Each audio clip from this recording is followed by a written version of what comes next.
Okay, welcome back to the stream. So I thought today, because I had to catch up on my second channel, go check that out by the way. It's reaction stuff. I had to get back to doing reactions for that. So Fat Electrician does well. I did some drama related stuff a couple weeks ago. I was focusing on Pragmata gameplay or playthrough this past week or so. So got kind of backed up with in regards to all that. So we are finally back, and we are watching the Fat Electrician, the only top secret Medal of Honor, Hiroshi Hershey Miyamura. This one's fairly short, and this is why I chose it. It's because I wanted to get a couple reactions in this, as well as Freakazoid as well. He's got a couple shorter ones that we may be able to slide in, especially if we're going to go just under 2 hours today. So without further ado, the only top secret Medal of Honor, Hiroshi Hershey Miyamura. Fat Electrician, let's get into it. All right, we talked about the Nisei and I made a mistake. Let me go back. Okay, so Fat Electrician, only top secret Medal of Honor, Hiroshi Hershey Miyamura. Let's get into it. All right, we talked about the Nisei in World War II. The Japanese Americans, Actually, I muted being myself. discriminated against and interned because of their Japanese ancestry, would go off and not only fight for America, but become the most decorated unit. Yes, but FDR was a perfect president. Everyone loves FDR, despite the fact that he, unconstitutionally imprisoned thousands, if not hundreds of thousands of American citizens. In American history. Let's see what some of the Nisei were up to during the Korean War. Ooh. Today we're talking about Hiroshi Miyamura. I wasn't even thinking about that. Because my assumption would be like, oh yeah, World War II ends. Because I already watched a Nisei video about these guys from him, so I would have assumed they would just like kind of broke apart. It wasn't really anything special anymore. So we'll see how that goes though. AKA Hershey, World War II veteran, Korean War veteran, Medal of Honor recipient, and to the best of my knowledge and research, the only man whose Medal of Honor was ever classified as top secret. I wonder why, because, okay, if this happened in Vietnam, okay, maybe, which I'm not even sure if any, because like MACV-SOG in Vietnam, but there's no top secret medals of honor there. So like, what did he do to where he got a warranted Medal of Honor? And the government didn't shut it down because of the top secret nature. Like, I guess maybe because it wasn't so top secret that, Congress didn't even know what was going on, because that's the thing. Like, I think that's the thing with the whole MACV-SOG, and why some of any veterans that he did talk about that participated in that whole group in Vietnam, they didn't get any medals of honor, because the chain of command probably wasn't even fully on, like, in scope of the picture, because it was like multiple things, like I think Navy SEALs, even, of course, Green Berets because it's Army, probably throw some certain Marines in there, but yeah, so yeah, obviously those recommendations would go up the chain of command, but they couldn't say, hey, this operation was in Laos or Cambodia, so no one had a clue what they were talking about, so they just never gave those medals of honor. Whereas the chain of command is probably more informed on that, because there's no war crimes attached to it, like with, going to war in a neutral country, which, in all honesty, the North Vietnamese were doing it too, so, and probably first, so, I'm not sure if you'd consider reaction to a war crime in itself, or if you'd consider Laos or Cambodia neutral countries at that point. Right after word from our sponsor. This video is brought to you by... I'll leave that up to your interpretation and legal scholars who are much more informed on those kinds of issues than me. Element. Okay, look, you know what Element is. I know what Element is. Okay, I'm going to skip the ad because, I mean, I've obviously heard of him, just check out drinkelement.com, Fat Electrician. I'm sure the link is in the description if you go visit his channel and give it a view without me talking over it. But yeah, so I'm not sure if there's anything I could add to this, so I'm just going to skip along. Let's see. Okay. Sample pack with your order. Now, back to the video. Go try it. Our story begins October 6, 1925, when Hiroshi Miyamura is born. I'm not sure how close. Actually, he said something about packs and stuff. I'm not sure how close it is to GamerSupps. If I was, represented by GamerSupps, I'd go show that instead. Say, no, don't try it. Go try GamerSupps. GamerSupps, go. But I'm not, so I have no financial incentive to pick or choose. Gallup, New Mexico. He is one of 7 kids. He's the oldest son. He's got 2 brothers and 4 sisters. Wait, hold on. Let me just double check.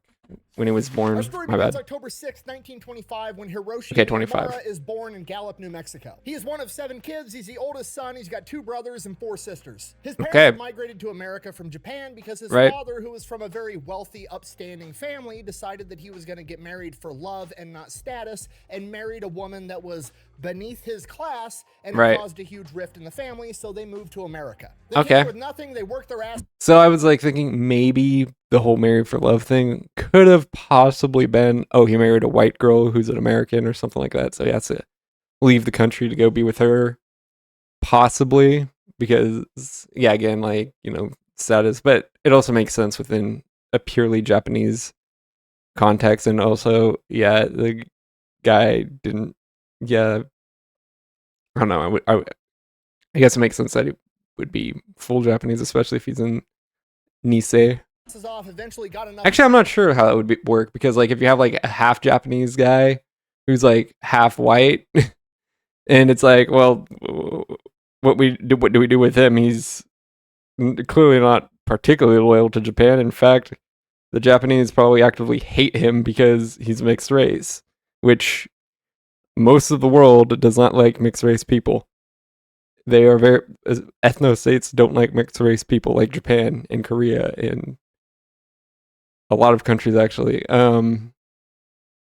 So I guess in that case, maybe they'd let it be a little more lenient, because they'd be like, the dude's mixed race. He's not, or even mixed ethnicity, maybe they'd give a little leniency. He's clearly not, completely loyal to this country or that country or whatever. I don't know how that would work out. If any half Japanese people during World War II, maybe got imprisoned because of their, I guess you could say, assumed race. Money to start their restaurant. They had 7 kids. They embraced being American, and they raised their kids with the same values. Growing up, Hershey had a pretty normal childhood. The only real thing he ever struggled with was not a lot of people could pronounce his name, Hiroshi Miyamura, so in 6th grade, his teacher, who just legitimately could not bring herself to say the word Hiroshi for some reason, just started calling him Hershey, and the nickname stuck. Yeah, I have looked into Japanese somewhat, and I because it's a more phonetic language, Hiroshi, it's not like Hiroshi, we don't, there's not those vowel movements, so, or vowel. So, I mean, I guess it could take some getting used to pronounce it perfectly, without accidentally slipping with vowel shifts. But I feel like Japanese, especially with its 2-letter syllables and all that stuff, or 2-sound, because Latin alphabet versus kanji and all that, and hiragana and all that. But that, to me, I don't know. To me, it makes it actually relatively easy for pronunciation, because it's so simple. I'm able to look at it and say, oh, this is a very simple structure. It's not these 5-letter syllables that have weird pronunciation. Timothy. Present. The other problem was he was kind of a runt. He was a small kid. He always wanted to play football, but he was so small the coaches wouldn't even let him play. So he went off and did well in track and boxing. So things are going great. His family migrated here from Japan. They started a business. They worked their asses off. Right. Successful kids. They're achieving the American dream. But then when he's in high school, Japan attacks Pearl Harbor. And then pretty much immediately FDR steps in, or wheels in, and issues Executive Order 9066.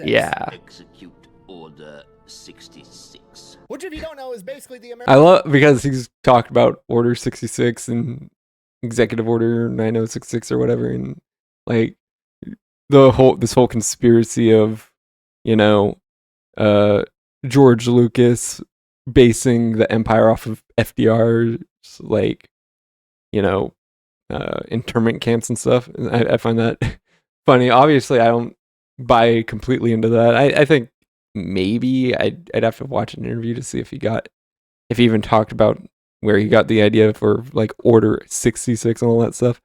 But probably not too closely related.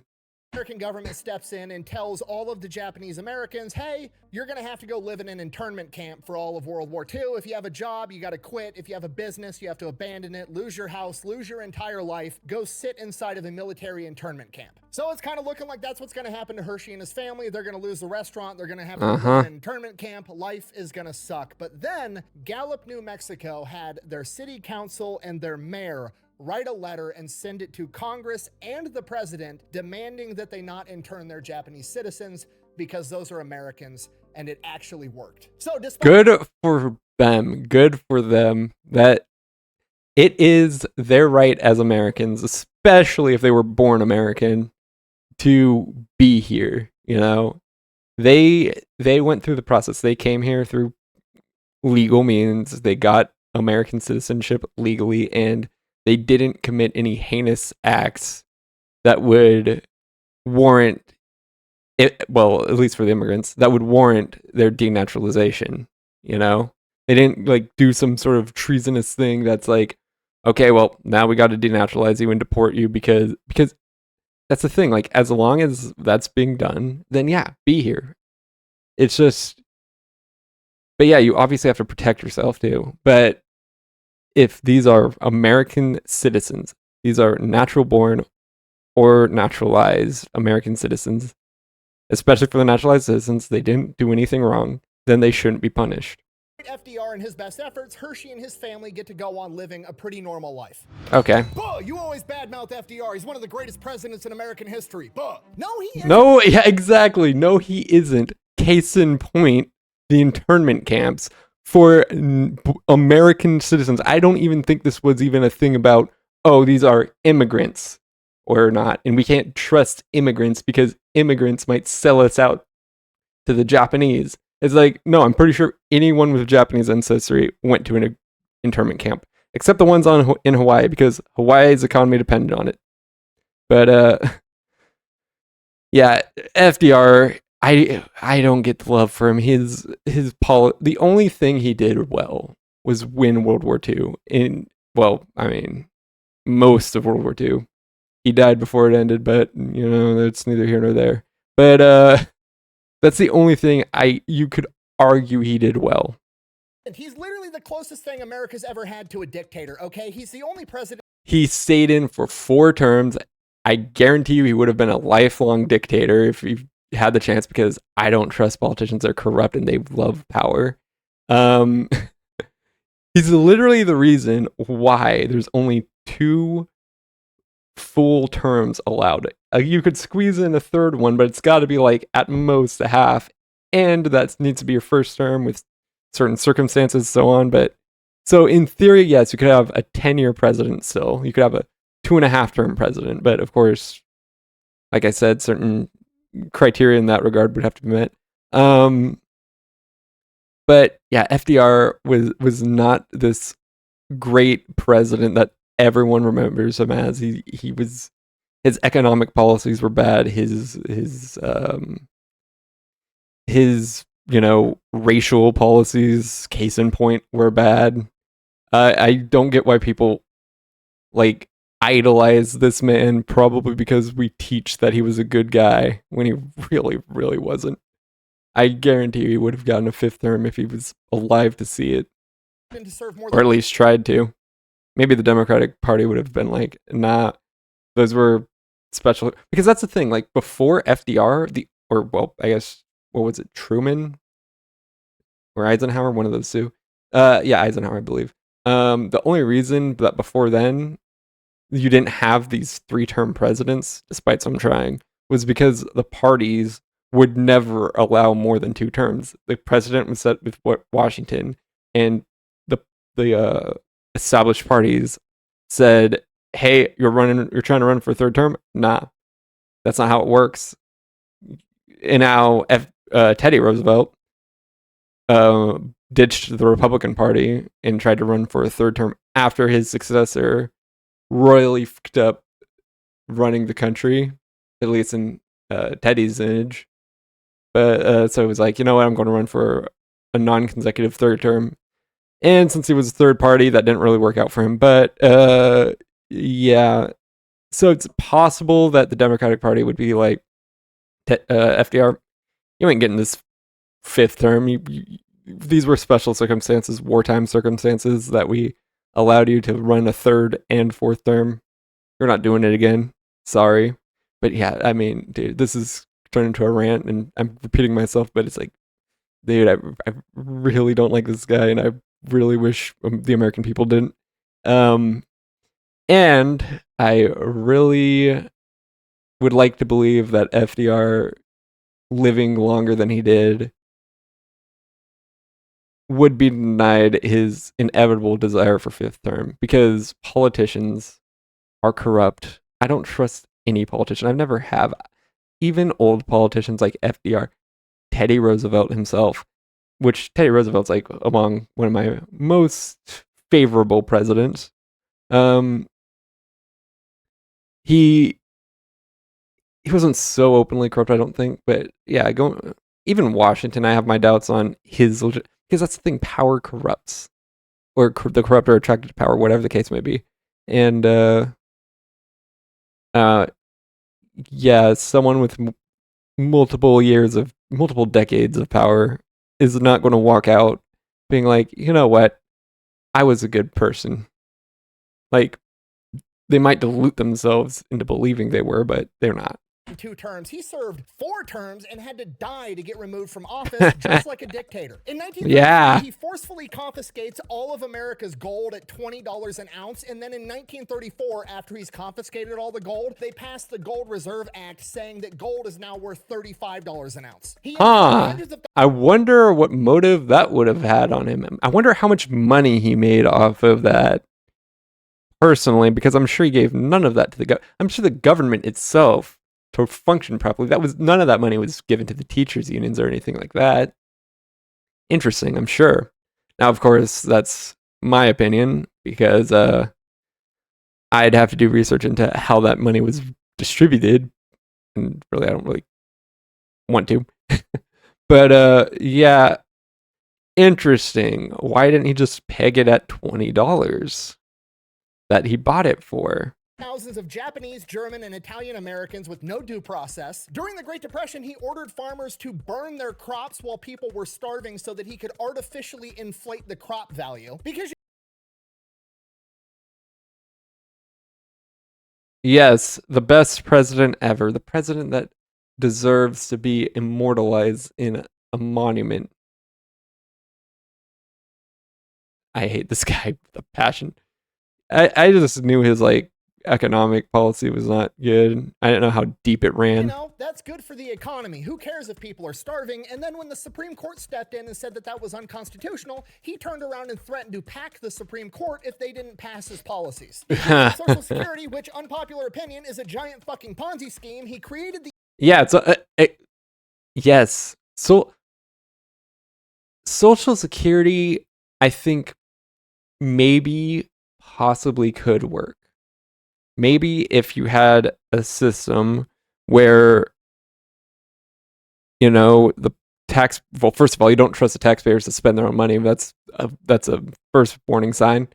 Or wisely invest in it. How about you teach the taxpayers how to invest their money wisely rather than just take it, spend it on ridiculous government programs that don't get the money back, and then rely on the next generation to fund their parents' or grandparents' Social Security. Why don't you actually invest that money into the S&P 500 or something that actually grows, instead of investing in pointless bridges that go to nowhere, or government buildings that are never used and just built to spend Social Security money, you know, or maybe you just let it sit in the bank and build interest through just sitting in the bank.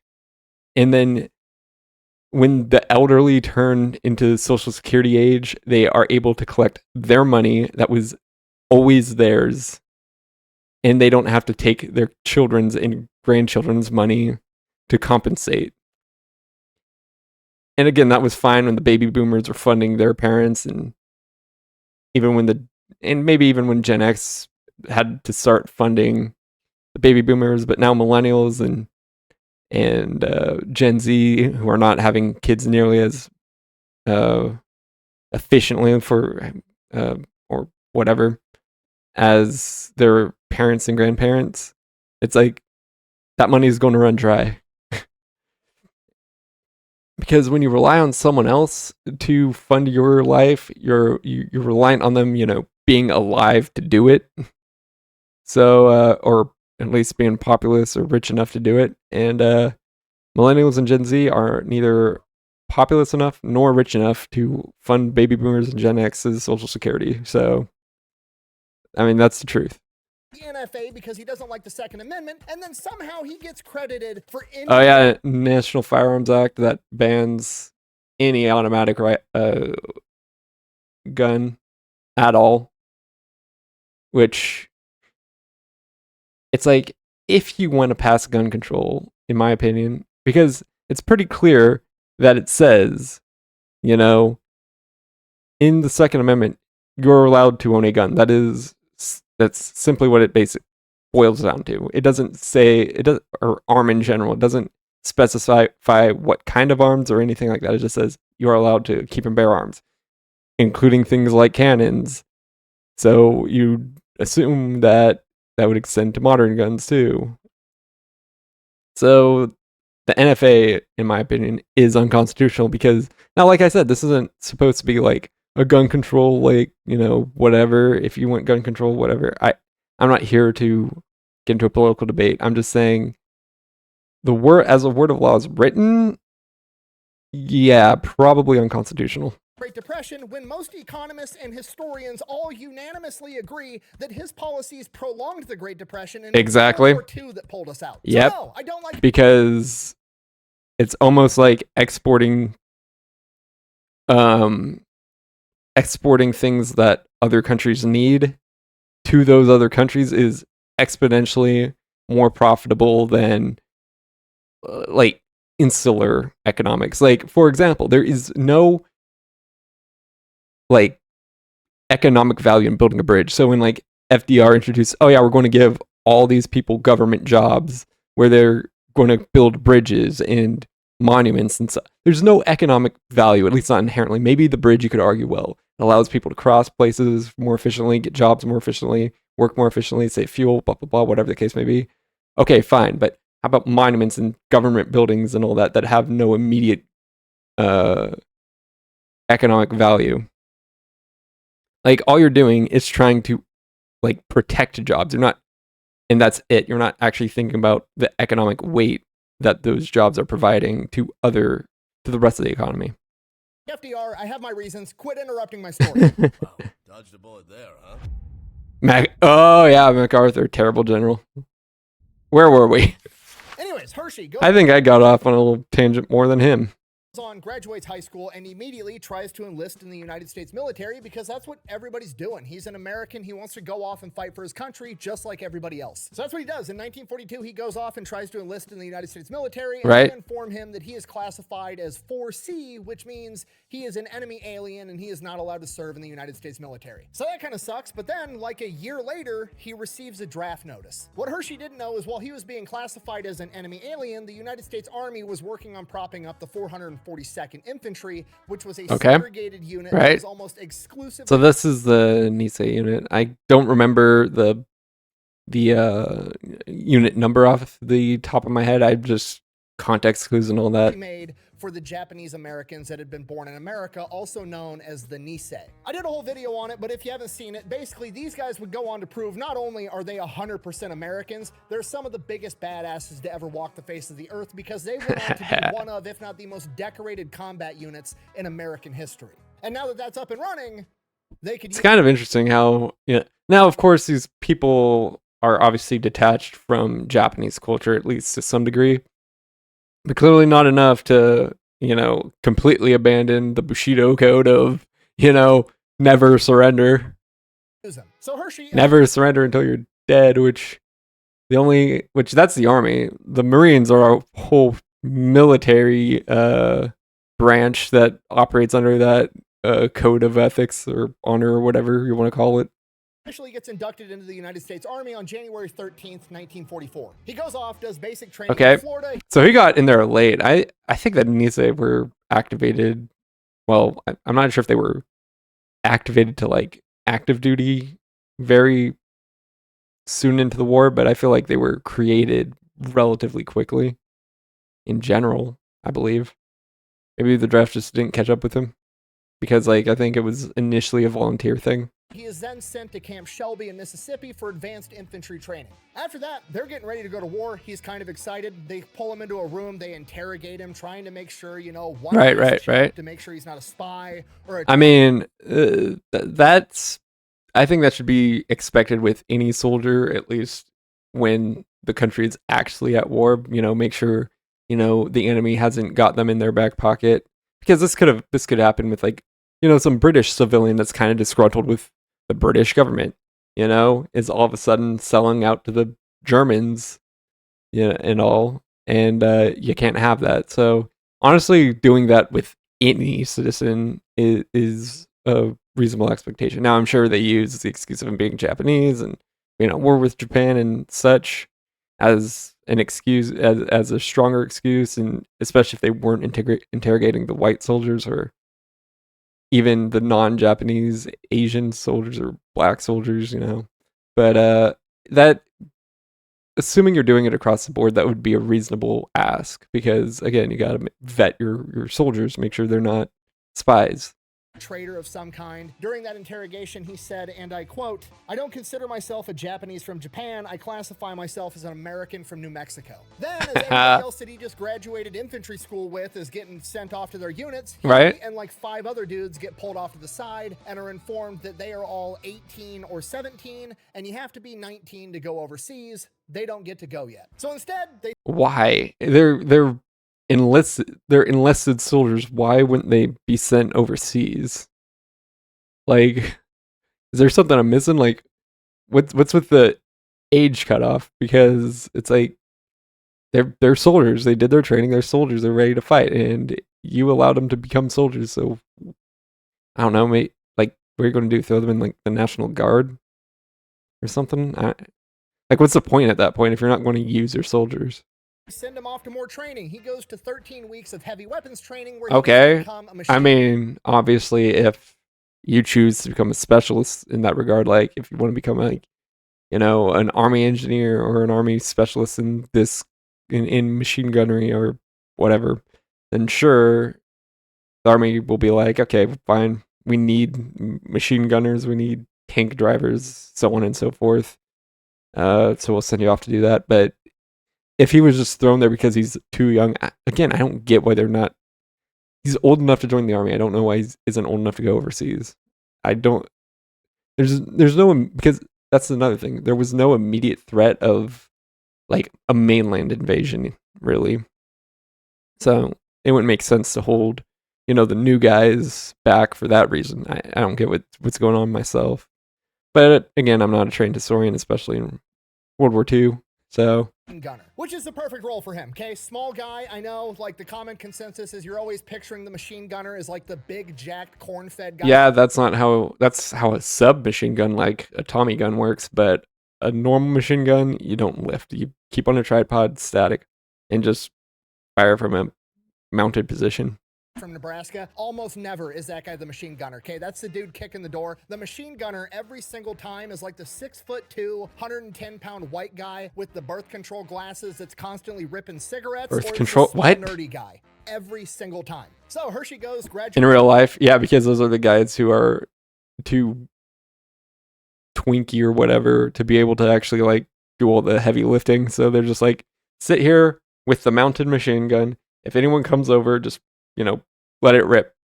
graduates heavy weapons school. Now he's 19 years old. They're getting ready to send him over to Europe. And then he Okay, goes now to we the can go. physical, and the doctor's like, you have a hernia. And he's like, I don't even know what that is. Didn't know I had one. I'm fine. Send me. And the doctor's I don't really understand what that is too much. Like, I've heard of them. I think I maybe have researched them once or twice, but yeah, I'm not. I mean, herniated. Maybe if I had to guess based off like hearing things like herniated discs and stuff, maybe it has something to do with that. But like, I can only assume. Again, I haven't heard. It's not a medical term that comes into my vocabulary too often, so I don't really have much experience even hearing the word, much less understanding it completely. like, no, you have to go get it fixed. So he goes, gets his hernia fixed for surgery, takes months to recover. Okay, now he's good. He's ready to go. He gets on the boat. They send him over to Europe. He gets 5 days out from landing in Europe, and the entire ship is informed that Hitler has just surrendered. He died. Immediately, the rumor goes around Yeah, he didn't surrender. He died. Germany surrendered, but Hitler didn't. this ship's going to whip a U-turn and they're going to head off to the Pacific, but that never actually happens. They go into Europe. He then spends a period of time basically doing guard duty at German POW camps. Then he gets orders, pack your shit up. We're sending you to the Pacific. He's like, sweet, okay. Starts packing his stuff up, starts getting ready, takes a couple of days. Let me guess. Japan surrendered just right as he's getting ready to do that. And then they cancel the orders because Japan also just surrendered. Yep. That's just great. I mean, I guess because the Nisei were never sent to Japan because, I mean, Japanese people fighting Japanese people, like, outside of the, racism aspect of, World War II, having like a dead American soldier of Japanese descent and then you have like a Japanese nationalist stumble across his body, change uniform, or even a white soldier for that matter, change uniforms into the American thing, and they're like, oh, it's clearly an American soldier who's a Japanese American soldier, obviously. Like, the white guys would be like that, or even the other Japanese guys would be like that, not understanding that, no, this is just a Japanese national that disguised himself as an American. So, from that aspect, yeah, it makes sense why you wouldn't allow the Japanese, or maybe even, because again, like, to a white guy, maybe all Asians look the same or something like that. So, like, barring all Asians even from fighting in the Pacific for that reason. That's it. That was his World War II. He packs his shit up. He heads back home to America, starts his life. When he gets back home to America, he decides that he wants to stay in the Army Reserve, which is what he does. He also goes off to college, Okay. comes back home. He's working as an auto Becomes a commissioned officer after this because college. mechanic, meets his wife, Terry. They get married in 1949. They start having kids. Everything's going fine. Around Then, the same time, this 1949. I wonder what happens next year as a military reserve officer. 3-year Army Reserve contract was about to be up, and he decided that he was going to re-enlist for an additional 3 years without running it by his wife. You what? So she's obviously not very happy that he didn't run that decision. I by her wish first, but, you what's the what? big deal? He's been in the Army Reserve the entire time she's known him. It's just some Okay. training, a couple weekends a month, some little bit of time in Right. the summer, a little bit of an adventure for him. What's the worst thing that could happen? A new war. Yeah, the worst happened. So like 3 months later, the Korean War starts, and he immediately gets activated and sent to California. Obviously, his wife was upset. He's like, Yeah. babe, it's not that big of a deal. I have experience. I was in World War II. I've been doing I have experience. I was in World War II as a guard because I was able to actually be activated way too late in the war to actually do anything consequential. It's going to be fine. It was in fact not fine. Actually, I don't know. Maybe it was more or less fine for him. He lived long enough at least to receive that Medal of Honor. He showed the footage. this for years. They're probably sending me to California to just train new recruits. I'll be safe. It'll be fine. So, Then his Right. orders get changed. He's still going to California, but only after he goes to Fort Hood, Texas for a 9-week refresher course on infantry tactics. Okay. Not looking good. It's okay. They're probably, Well, Okay, obviously, I'm not in the Army. I've never been in the Army. But honestly, a refresher on infantry tactics, if he's going with the assumption that he's going to instruct, then honestly, the refresher probably isn't the biggest thing to worry about. Maybe you're like, oh, there's a chance, but there's also a possibility that I'm becoming activated as an instructor. I need to touch up on my infantry training. It's going to be fine. No war. Making sure he gets the refresher course so he can go up to California and train all the new recruits. That's probably what's happening. Exactly. He goes, finishes the 9-week refresher That's course. what I'd probably assume as well. But then again, like, here's the thing, like, all these, like, older guys who become, like, instructors are guys with experience. Like,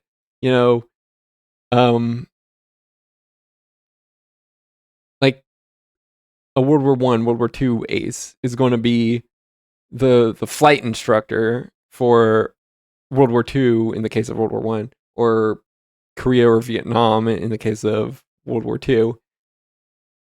An Air Force pilot, well, I guess it would have been Army Air Force before the Korean War.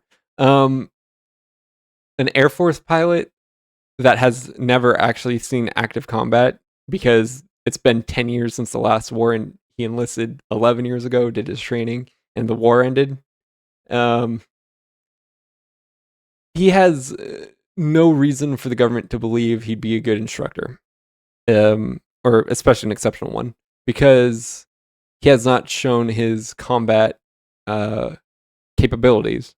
So that's the thing. Like, without those credentials, the government's going to look at him like, you have no combat experience. Why would we trust you with an instructor, like a relatively safe instructor position? No, you're going off to war. Then they put him on a train headed for California, and wouldn't you know it, the train stops in Gallup, New Mexico, and he goes up to his commanding officer and is like, hey, I live like 3 blocks from this train station. Can I run home and say hi to my wife? And the commanding officer, being cool as shit, is like, yeah, but when you hear the train whistle blow, you better fucking be on this train. So he takes off running, runs home, gets to spend 15 minutes with Terry before he has to run back to the train and is sent off to California. Gets to California, he is then told that he is not training new recruits. He is going to Japan for a little bit of more training, and then his ass is going to Korea to be a machine gunner. And now he's got to tell that to his wife.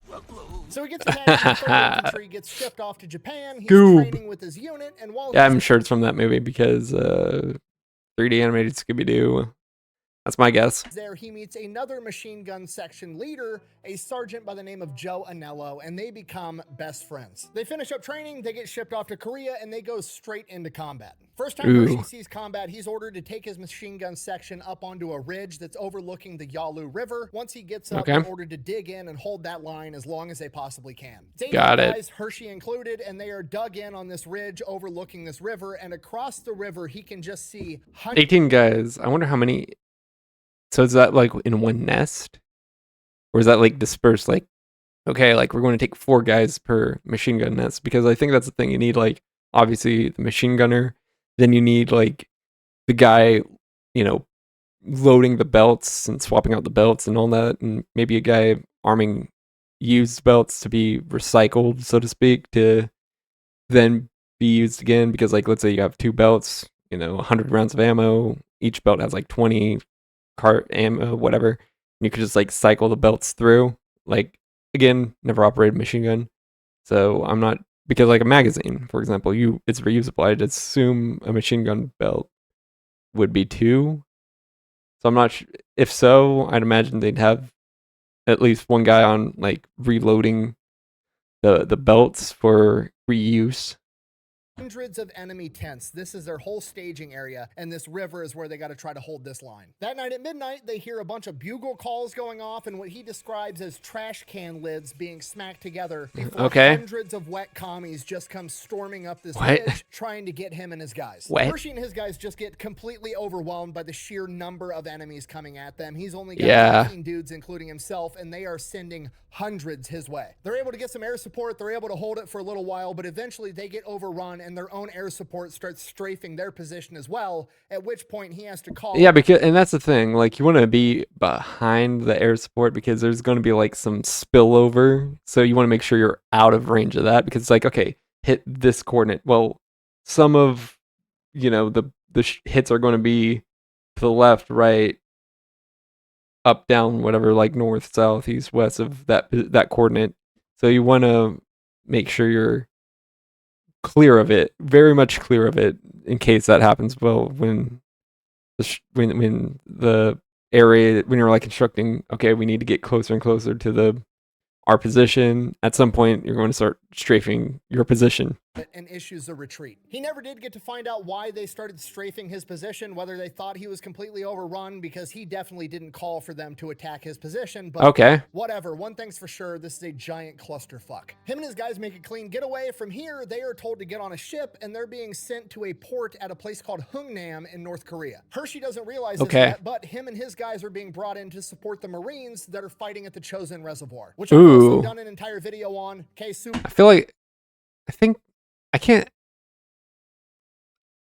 I assume the Chosin Reservoir was pretty early into America's involvement because up until that point, the South Koreans had been getting their butts whooped by the North Koreans, pushed to like the end of the peninsula, and then the Chosin Reservoir, what's it called? Incheon, I believe, was, invaded amphibiously, like with D-Day by the Americans, and the Americans pushed into the Chosin Reservoir eventually. Now, of course, that's probably in the span of months or so. So, I mean, new or not, whatever. But yeah, I feel like this would have been pretty early in the war, like with all the residual training and all that he did. I thought that would have been after that. For abbreviated version of what's going on, General MacArthur tells the Marines to penetrate way farther north than they should. They get within 40 miles of the Chinese border. The Chinese sends like 200,000 soldiers south to attack the Marines. They get surrounded. They have to fight their way out, and the only way they're going to get out. And MacArthur is regarded as one of the best generals ever, except from the people who actually served under his command. Out with their lives is if they can make it to the port at Hungnam so they can get evacuated, and Hershey is going there to support that. That's exactly what happens. Hershey and the 3rd Infantry show up. They set up a perimeter around Hungnam. They get the Marines in there. They get the Marines loaded on ships. They get the civilians loaded on ships. Everybody's crammed in there like sardines. Hershey and his guys board one of the last ships out, and then they blow up the entire city on their way out to deprive the enemy of nice things. Look at that. Wait, is that Tropic Thunder? Hold on, let me... Yeah, maybe. Look at that, Like, obviously only on the foreground. From here, they're shipped back down south. I think it might be. Get off the ship, then they are ordered to go and basically invade North Korea again, and he spends about a month fighting further and further into North Korea. By mid-April 1951, the Chinese and the North Koreans have launched their spring offensive. They're going to throw everything they have at the American lines, and Hershey and his guys are ordered to fall back to the Imjin River. They cross the river, headed back south. Then they're ordered to hold the ridge there. I mean, yeah, strategic fallback, like especially to some important landmark like a river that offers very good, relatively good. I mean, I'm not sure with modern technology and all that.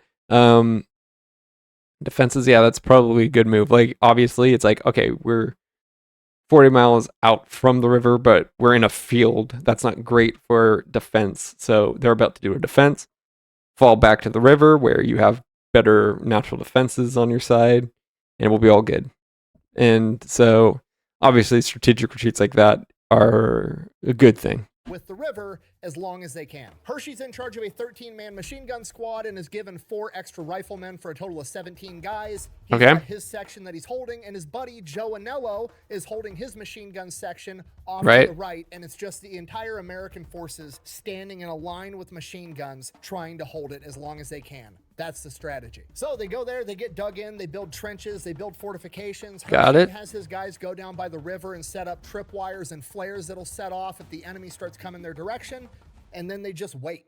And for a couple of days, nothing really happens. They're just up there on this cliff face, hanging out in a trench, freezing their ass off the entire time. But then around midnight on April 24th, 1951, he hears it again. Bugles, trash can lids, yelling, and he's like, fucking here we go. Bring it on. Minutes after that, the Chinese hit the trip flares, light up the battlefield, and Hershey issues the order to light them up. And within a couple of minutes, his machine gunner looks at Hershey and says, it's too hot here, I'm gonna leave. And Hershey's like, what the fuck? And the dude just leaves. He abandons his post. So Hershey mans the gun himself, by himself, which is a two-man job. He then proceeds to engage this enemy wave by himself with his machine gun until the gun jams because he doesn't have an assistant gunner helping him feed ammo when it's midnight and he can't see shit. He's looking out of this machine gun nest. There's 10 guys left running right at him. He's not going to be able to unjam this gun in time, so he grabs his M1 with his bayonet, leaves the machine gun nest, and engages 10 enemies by himself, and proceeds to kill 10 of them in close quarters combat with his rifle and bayonet. He then, with a lull in the battle, runs to his second machine gun position. When he gets there,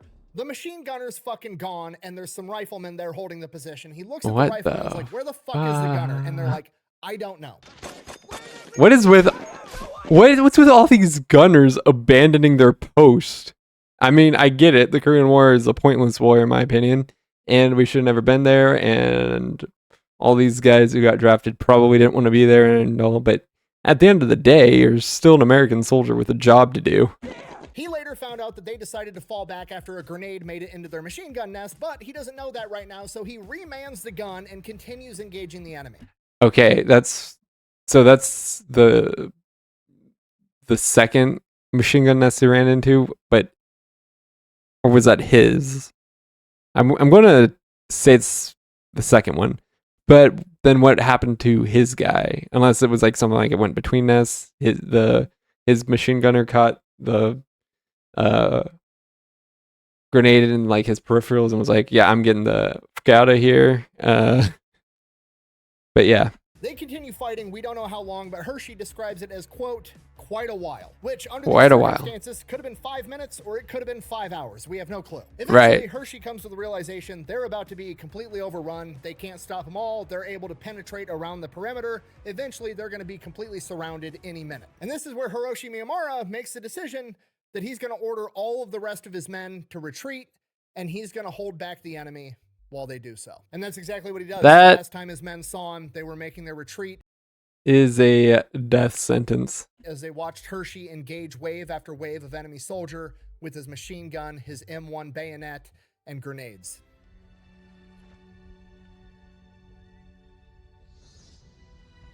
Not only does Hershey hold back the enemy long enough for his men to make a clean getaway, he holds the enemy back for so long that he starts getting his position hit by American artillery because they think he's dead. At this point, Hershey's like, time to fucking go, grabs his M1 and bayonet and starts running through the trenches, starts running through the trails, eventually turns a corner and runs face first into a massive silhouette. It's dark, can't really see who it is, doesn't fire, thinking it's obviously an American because this dude's way too big to be a starving communist. He then sees the Chinese Communist Winter Soldier hat and then sees that he has a grenade in his hand and immediately lunges forward, stabs him, and then fires. When he fires, he stumbles back and falls flat on his back. He then feels the grenade hit his leg and he kicks it back towards the guy. It blows up. He takes shrapnel to his leg, but he doesn't know that yet. Jumps back up and starts running. Dude, that's the thing. Adrenaline. Jesus. He probably can't even feel that he's wounded. Towards American lines as fast as he can. He's making his way there. He makes it like 500 yards and he sees an American tank off in the distance. So he starts running towards the tank because obviously that's going to help in this situation. And as he's making it there, he gets a couple of yards away and runs into a barbed wire entanglement in the darkness. Ooh. His barbed wire, he's getting all cut up. He's screaming and yelling and waving at this tank, but the tank motor's on. They can't hear him. And they rumble off. In hindsight, he said that was probably a good thing because he was an Asian guy on the wrong side of the barbed wire. They might have just shot him. Regardless, true. Barbed wire doesn't know what to do. The entire and that goes to like why, and that again, that goes to the practical reason of why did they have the Asian soldiers fighting Asians? Because like I said, the white soldiers, black soldiers, whatever, they're an Asian is an Asian is an Asian to them, especially an East Asian. Now, like I said, and I should reiterate, like well, first of all, white people generally have different distinctions, like, blonde hair versus brown hair versus whatever other colors of hair. Asians are actually it seems like Asians are pretty similar ethnically, so to speak. So it's a lot harder to tell, like, at least with East Asians, such. It's probably a lot harder to tell, like, in Korean from a Japanese guy.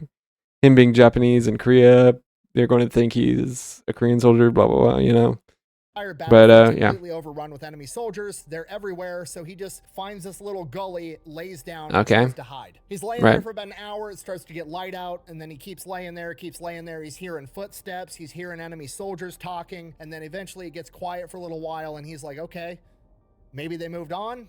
Might have made it through this. And then Okay. cutting through the silence, he hears in perfect English, "Get up, you're my prisoner now." What?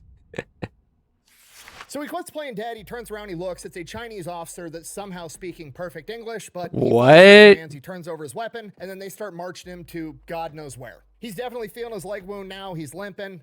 They march him back to his old position, and there is like 40 to 50 dead enemies laying on the field where he made his last stand. They keep marching. They go past his original position. There's more dead guys. We would later find out that it was confirmed by Allied forces that had retaken this area, and he was officially credited with killing over 40 enemies, 10 of which was in hand-to-hand combat with M1 Garand and Bayonet. Yeah, I stabbed a man in Ooh. the heart. I saw that.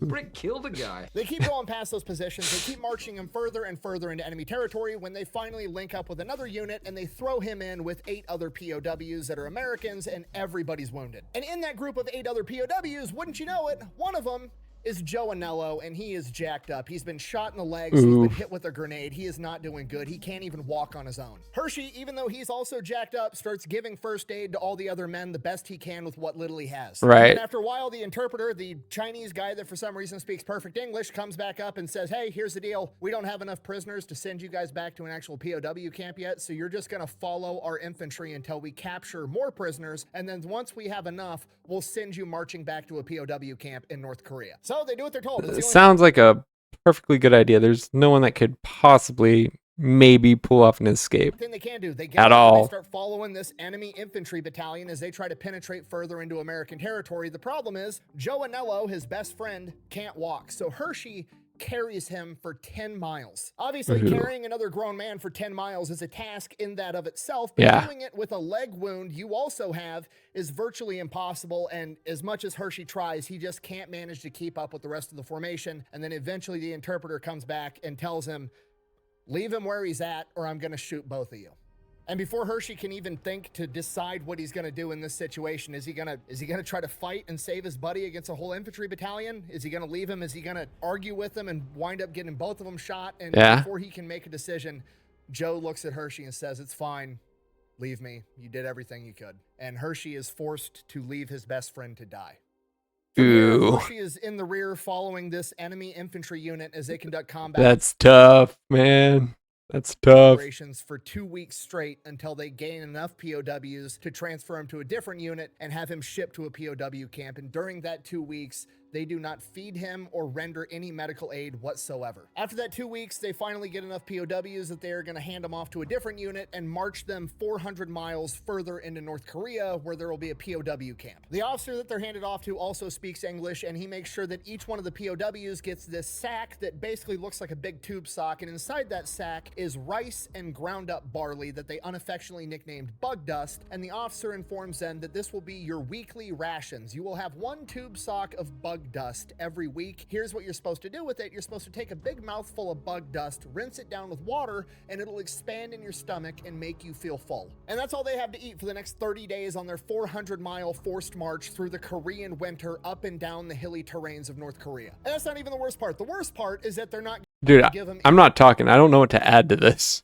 any actual fresh water, so they just have to get water from puddles, streams, whatever water they can find along the way. And all Hershey can think about That's is brutal. he was told ad nauseum, whatever you do not just drink the water in North Korea, because in this part of the world they use human feces for fertilizer, so you're effectively drinking human shit. You will get dysentery and you will probably die. But Hershey doesn't really have a lot of options, so that's what he does. After a month of forced marching eating bug dust, they make it to their POW camp, which is basically a small village in the middle of bumfuck nowhere, North Korea. And Hershey and 9 other POWs are assigned to a 9-foot by 10-foot hut where they're going to be living. Nothing in it, dirt floor, just 10 dudes in a 9-foot by 10-foot hut sleeping head to foot, shoulder to shoulder. Right, yeah. Around this time, Hershey and pretty much everybody else has still not received any medical aid, and he becomes very aware that he's not gonna receive any medical aid, so he acquires salt and rubs that into his leg wounds to try to prevent it from getting infected. Luckily, that works, and then they kind of get thrown into their POW life routine, and that routine is to wake up every morning. For breakfast, they get a cup, like a literal 1 measured cup of soy milk for their breakfast, and then they are force marched out to where there's a bunch of trees and forced to cut down trees for firewood. After they cut down enough firewood for the day, they're marched back, and then they have to sit there and listen to propaganda and brainwashing as the Koreans and Chinese guys force them to read communist pamphlets and material. And then I mean, they're probably not going to fall for it, hopefully, but I guess it's an attempt. Force them to sit around in a group like it's an AA meeting and talk about how horrific capitalism is and how bad America is and how this is clearly the better way of life, which is a bold strategy when you have... I mean, listen, I'm not a big fan of America, even though I'm an American. But that's not because it's communist, or that's not because it's capitalist.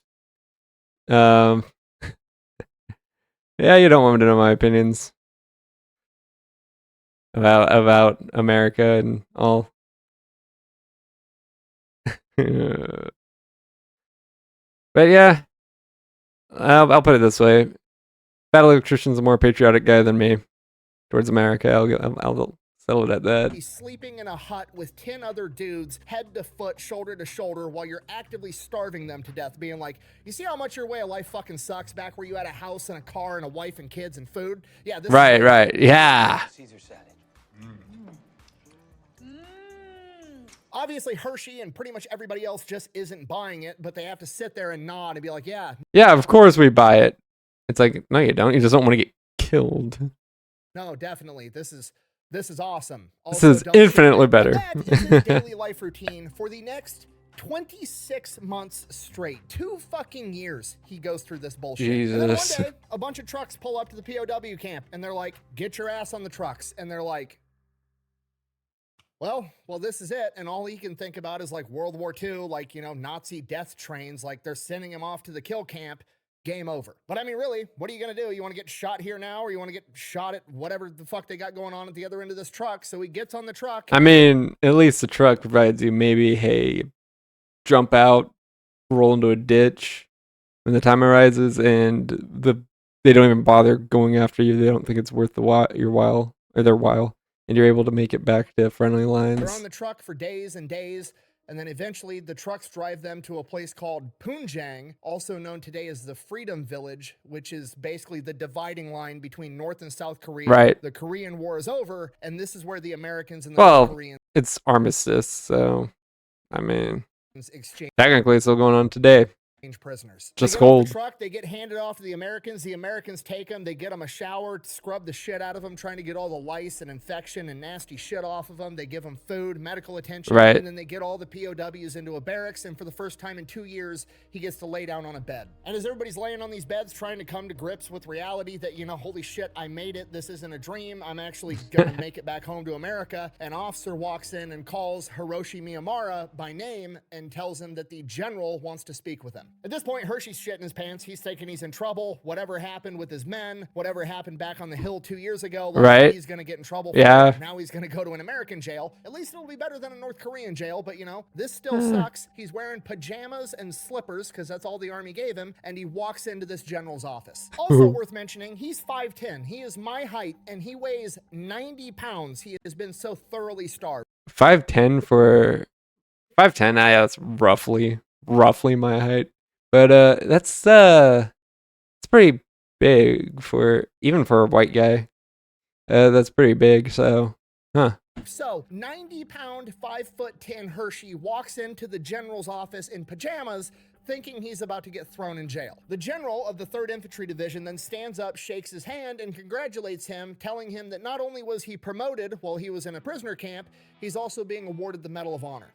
Technically, he's already received the Medal of Honor. It's Right. done, it's set in stone, it's been approved, because the last time his men saw him, they told the chain of command that he was engaging overwhelming odds by himself. So He was probably given it posthumously. that they could escape. And when they went back to do the investigation, they found 40 to 50 dead enemies, all credited to Hershey, 10 of which were killed by bayonet. So technically, on paper, Hershey had already been awarded the Medal of Honor over a year ago, but Right. they never recovered his body, so there was still a small chance that he was alive. So the American government issued the Medal of Honor, but classified it as top secret because they didn't want it to go out to the public, because if the Chinese communists found out that this Oh. named Hershey had killed 50 of Okay. them by himself, they probably would have killed him in his captivity, so it was classified. Hershey's Honestly, something the government did competently. Don't out that there's this guy possibly captured.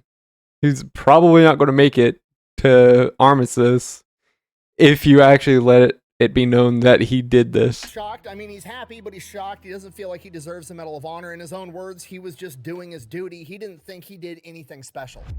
None of the Medal of Honor recipients, feel that way. I mean, which, that's what got them the Medal of Honor. They just did it. They didn't think twice about doing it. They didn't think about the fame or fortune or whatever diluted fantasy. That's what made the Medal of Honor recipients. From here, his family's notified that he survived and he's going to make it home. He's then rushed back to America on a ship, and it is arranged for him to be the first one to walk down the gangplank of the ship to a crowd of cheering people and his family. He gets formally awarded the Medal of Honor by President Eisenhower. He goes back home to Gallup, New Mexico. They throw a parade. He's a local hero. He finds out that his own town, the same town that was awesome enough to demand the U.S. government not throw his family in an internment camp, also raised over $3,800 in the 1950s to give to him to That would have been a lot of money back then. help start his life back up after being in captivity for over 2 years. And from here, he just gets to go back to a normal life. He applies for a job at the local army depot. They never get back to him, so he takes a job working at an auto parts store in Gallup, New Mexico. And Okay. that's it. He gets to live happily ever after. He's back with Terry. His dad's still around. They end up having 3 kids together. He's raising the kids. He's achieved the American dream, the same American dream that he fought for. But then something amazing happens, because 5 years later, 7 years after he had been captured on the battlefield, he's at the auto parts store stocking a shelf, and he turns around and comes eye to eye with Joe Anello. And he turns paper white and just says, "You're dead." And Joe says, "No, I'm not. Thanks to you." And he then tells Hershey that he survived What? the wilderness right where Hershey was forced to leave him for 10 days until American forces came back and found him, and he survived. Joe and Hershey So the Americans were able to make it back and all that. remained best Okay. friends for the rest of their lives, and everybody actually got to live happily ever after. Yeah, Thank let's you for watching. go. The best way to support the channel is go buy Everyone involved survived, lived happily ever after. some merch. That's the best part. Links for all that's over at thefatelectrician.com. Quack Bell. Okay, what's his little outro going to be at the end of this? Because I'm sure he'll have The coolest one. part for me with these videos is Yep. that I've done so many now, I'm really starting to see a lot of overlap in them. Like, it's really cool to know so much about the Chosin Reservoir and about the 442nd Infantry Division, and then I learn about somebody Yeah. incredible like Hiroshi Miyamura, and he just has True. these cool cameos throughout these major events in histories. Like, he's got a cameo with one of the coolest units in American history, and then he's got a cameo with one of the greatest battles the Marine Corps ever fought, and then he rises and has his moment in history. And I don't know. That's just the cool part to me. The overlap. I mean, and the thing is, he did very. I mean, compared to some other heroes that he talked about, he did very little. He was involved in maybe 2 or 3 engagements throughout his whole career, despite getting his start in World War II. And he didn't see active duty a single moment of that war, really, actual active duty at least. Sure, he was a POW guard or whatever, but other than that. And in Korea, he was only like actually there like outside of being a prisoner of war. He was only there for like a few battles, and he was still able to have like this one major accomplishment that made him the hero he was. So that's cool. He wasn't like this consistent hero, so to speak, but I'm not saying that's a bad thing. But like other heroes like Audie Murphy, for example, he had a presence throughout the war, throughout World War II. Whereas there was never that persistent presence for Hershey here, and he was still able to achieve, I guess you could say, a lot in just with one engagement. So yeah, that's cool. Lap. See you guys later. Anything else? Or oh, You don't.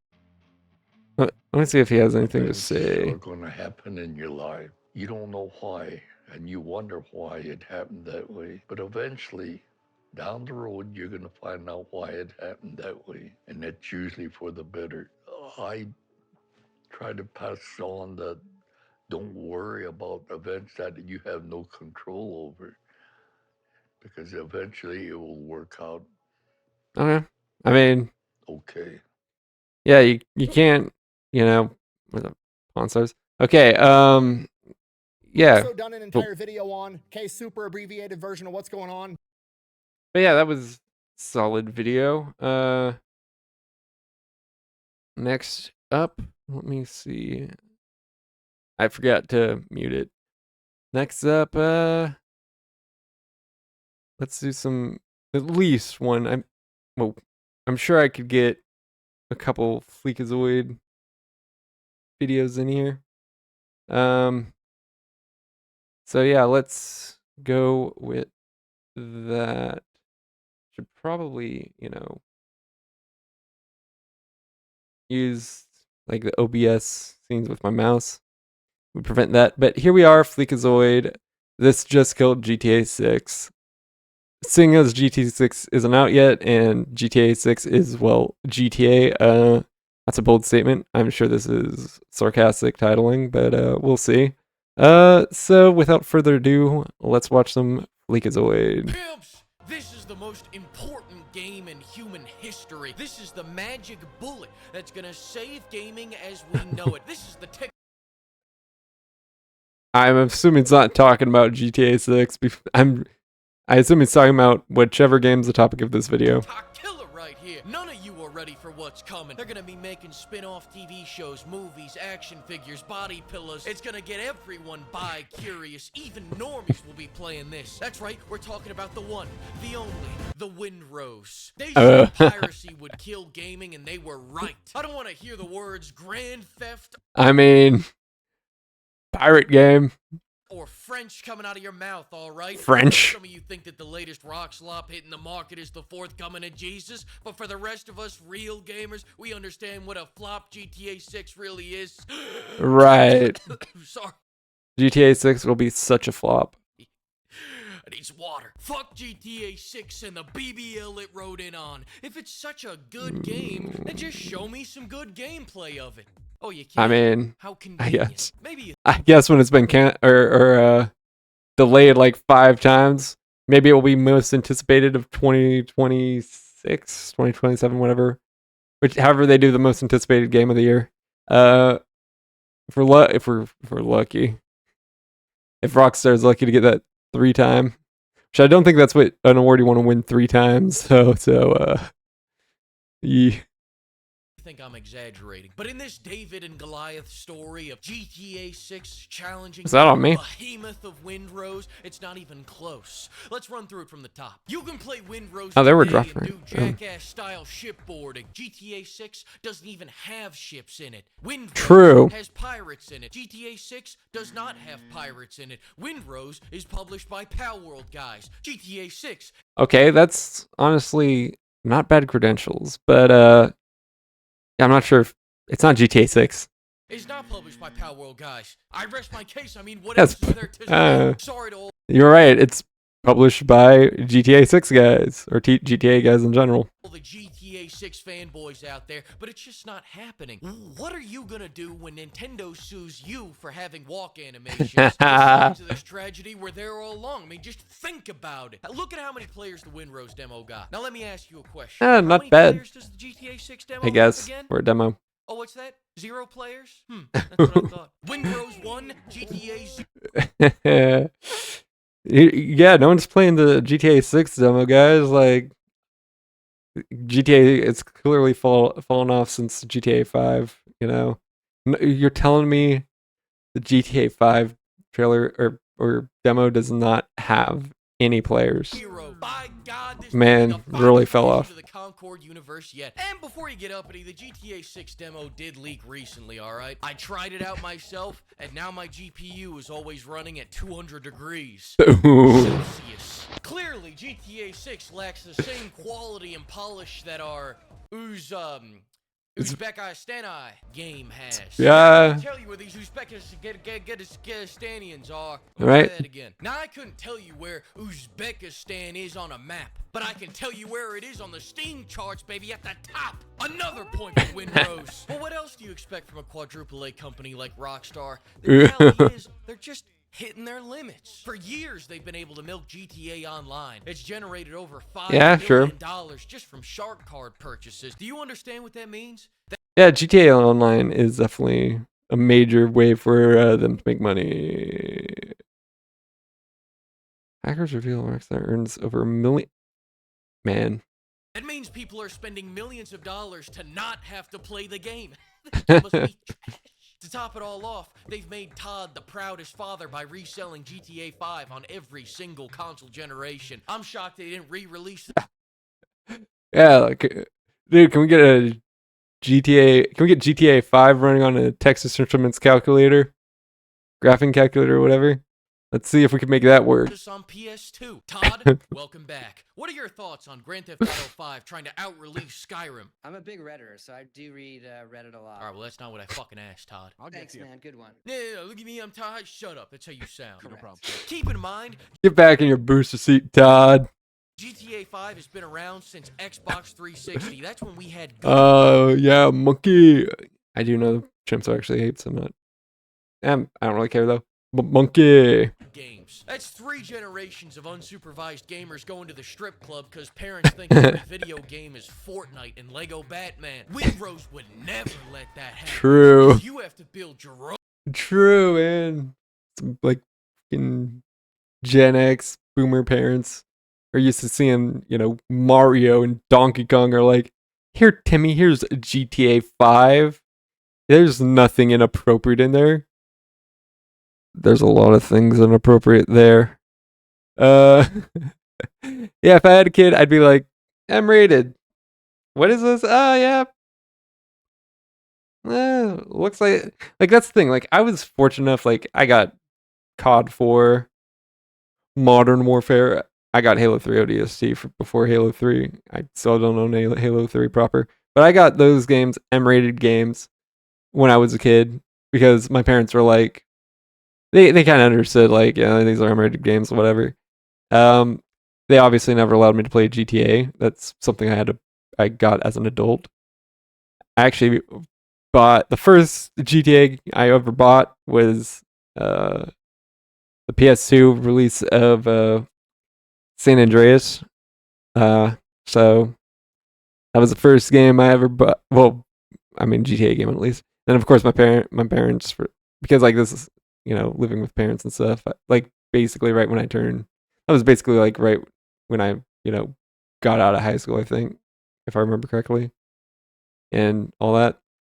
So come home, GTA 6 or GTA San Andreas, parents are like, yeah, of course. Like, what? But yeah, I mean, I was fortunate enough to like be like, oh yeah, my parents are like, oh yeah, Halo, Call of Duty, you're shooting aliens and Russians or whoever's enemy in Call of Duty Modern Warfare. Whatever, fine. I get it, kind of thing. You're the good guy. They're like, yeah, GTA, you're not the good guy, so we won't allow you to play this game until, you're old enough to buy it yourself. Own Jiggle Joint. Anyways, I digress. The point is, they're not doing anything new. They just want a fresh cash cow. We're gonna commit Yeah. theft on a grand scale for the 6th time now. With Honestly, it's kind of surprising they're doing GTA 6 instead of just continuing the milking of GTA 5. Like, I mean, I guess they're not completely pulling like an EA or, you know, anything like that. What?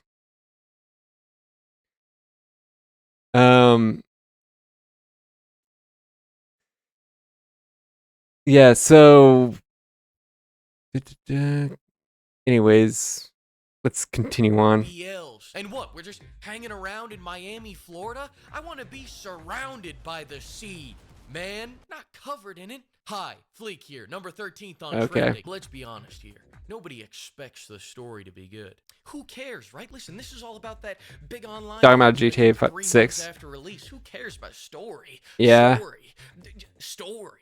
Who cares, right? This is all about that big, fat, juicy, fickle, wobbly online mode that's gonna come 3 months after release. And let me tell you something. I'm putting all of my money into that online mode. I am taking every dime out of my retirement fund and I am putting it into GTA Online. Crocodile. So that my wife cannot take it in the divorce. Do you understand me? That being said, No. they're gonna be spit and polishing this game for another 13 years. So in the meanwhile, Windrose has its online mode from day one. Windrose 4, Slop Theft Auto 0. You've got people excited about RP servers, which I'm told are for jobless people to have pretend jobs. I don't even know what to say here. So Yeah. let me remind you. Windrose 5, Flop Theft Auto 0. In fact, -1 point for trying to make me have a real job. Maybe this is supposed to appeal to all those employees Rockstar just laid off now that the game is almost done. What's a little alleged union busting among friends, right? I just know that if I'm gonna role play as a crackhead homeless man anyway, Windrose does it best. Pimps, do you remember what I said in my last GTA 6 video? What? But let's pretend I called all of this years in advance. I don't know how True. I saw it coming, guys. I don't know how I saw this shit. How'd you see this guy? I don't know, man. I Trying to I gaslight me, fuck Fleek. sometimes, man. Now that you think I'm smart, let me make another prediction. Foot. Put one foot in front of the other and walk over to GamerSubs with code PIMP for 10% off all your foot-related needs.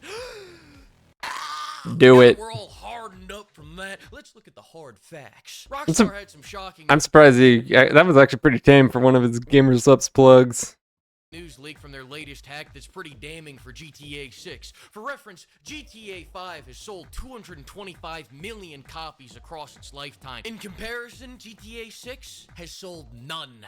0 copies sold. That is true. This is devastating news for Rockstar. As one insider source says, Do not redeem! Do not redeem the card! sorry about that, that was the wrong line. Nobody is excited for this game. Go ahead, look it up. It's not even listed on Steam. Already delisted while Windrose dominates the charts. Not even Epic Games Store has this trash list. I'm trying to think. Because I'm not sure, did GTA 5... I don't think GTA 5 released concurrently with PC because, I mean, it was, 2013 when, consoles still had some level of impact.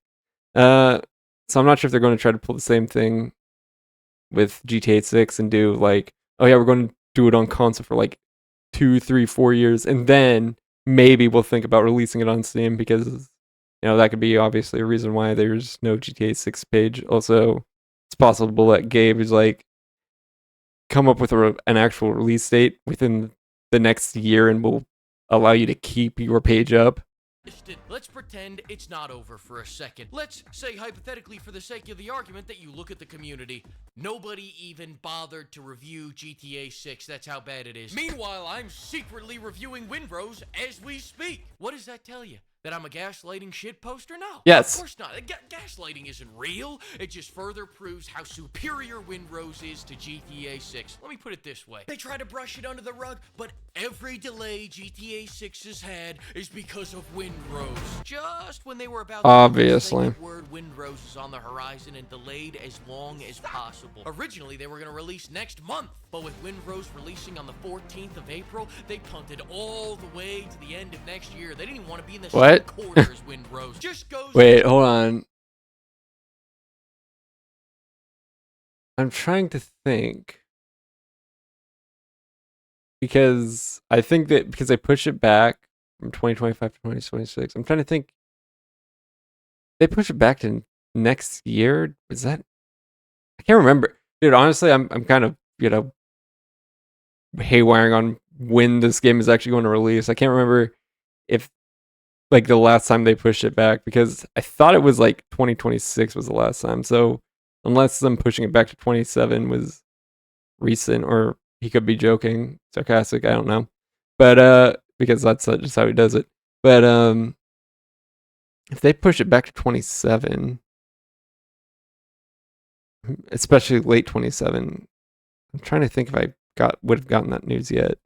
Show how little confidence Rockstar has going head to head with Windrose. And Honestly, I can't remember if it was late 2026. to be fair to GTA 6, I'm going to say this. With how horrible this generation That is the last time I heard about them pushing back the date. gaming has been, GTA 6 seemed like a ray of hope for everybody. Until Windrose was announced, of course. But Right. they tried. The best thing about GTA 6 coming out will be how it ruins every other live service attempt for the next couple years. Because when people see how Possibly. much Windrose is dominating over GTA Online, they're all Honestly, if we could ruin live service, that would be great. I don't like the idea of live service. So please go away. gonna give up. In the end, it looks like 12 years and $1 billion wasn't enough to defeat the king. Better luck next time, GTA 7. Which, by the way, we already got a release date for that. Next century. Unless Windrose 2 Yep. is coming out next century, and in that case, 2 centuries. Alright, what else? Thanks to the Flock of Pimps, and thanks to everybody for Thank using you, the code PIMP to Bleak. get 10% off. By the way, Go you use it. for the next week. What else? Sweet. In the next video, we're going to talk about the new Black Flag remake. Spoiler alert, very disappointed that Bonnet is not nearly as rotund as he should be. Alright, you can always be fatter. Look bigger. Yeah. Alright, what else? A lot of people asking about the live streams. We What about actually 'em? moved all of those to... Thank you. Yeah. That was great. Yeah, go. Ooh. Didn't mean to do that. Yeah, go check out Bleak as well. And let's go get to the full webcam. Let's see here. Anyways, let's see. What are we looking like right now? Okay, what we got going on?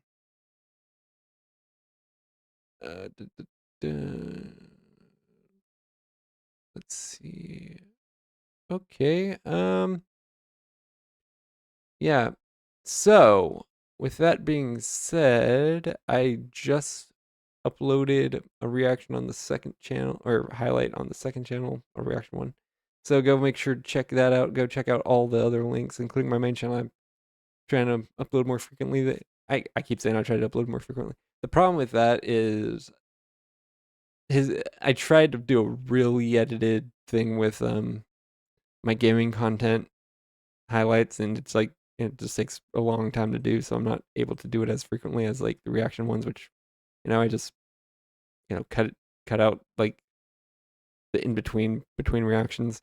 So with all that being said, yeah, go check all that out. And not tomorrow, when yeah, because yeah, it's Friday, so not tomorrow, Monday will be the next stream. I plan to get back to some more Pragmata there then. So yeah, till then, I will see you next time. Goodbye.